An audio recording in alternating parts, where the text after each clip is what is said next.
Discretionary.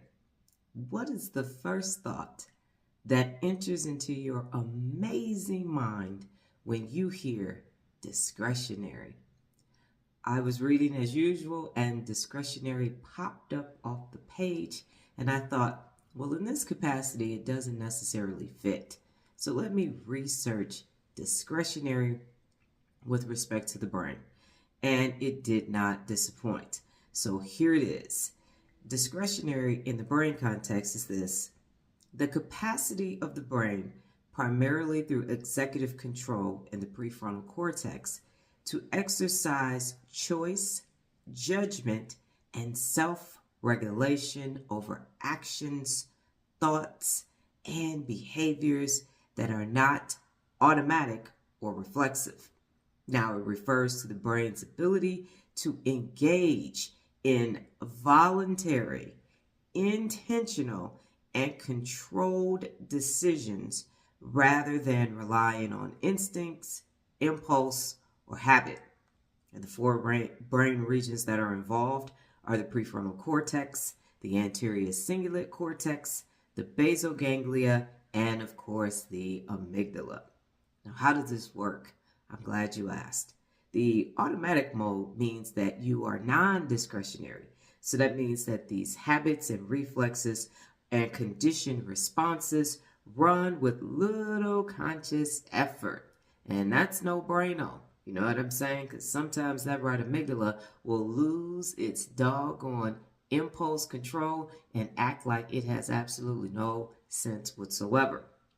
However, when your brain is in discretionary mode, the brain stops and consciously to evaluate, override, or reflect on the behavior, choosing how, when, and where to act. So it's on purpose.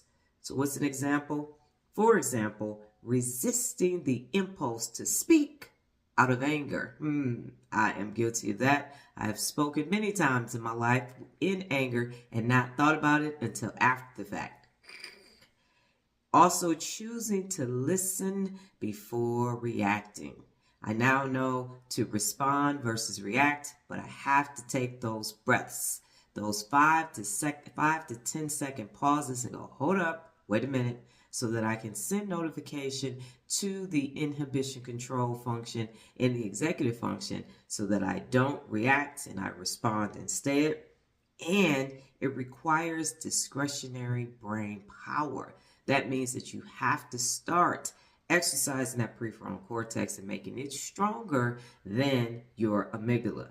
How can you do this? Well, you can do this in everyday behavior, and it allows you by ensuring that your prefrontal cortex is stronger, by strengthening it, by pausing, by regulating the emotions. What will happen is you're going to pause before reacting, and that's going to give you self-control. You can select from multiple options, so it's going to help you in your decision making. You're going to adapt behaviors to the context, which is cognitive flexibility that's also located in the executive function of the brain.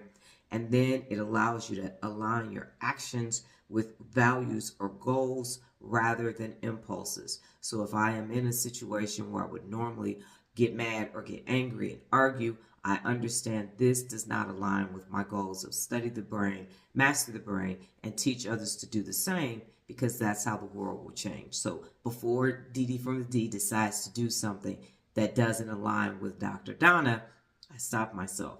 I make better decisions and I align myself with my prefrontal cortex so I can access my inhibition control. I don't have bad habits. I don't overindulge anymore, and I don't eat a bunch of ice cream and cookies and soda and all these things that are not good for my health.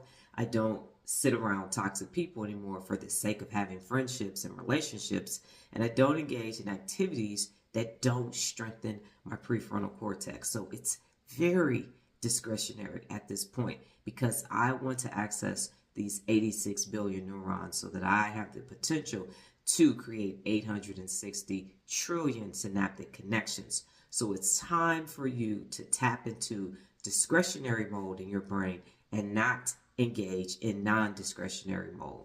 Allow this magnificent, beautiful organ in your body to do what it is fully capable of doing, it's time for you to click off non-discretionary mode and switch on to discretionary mode.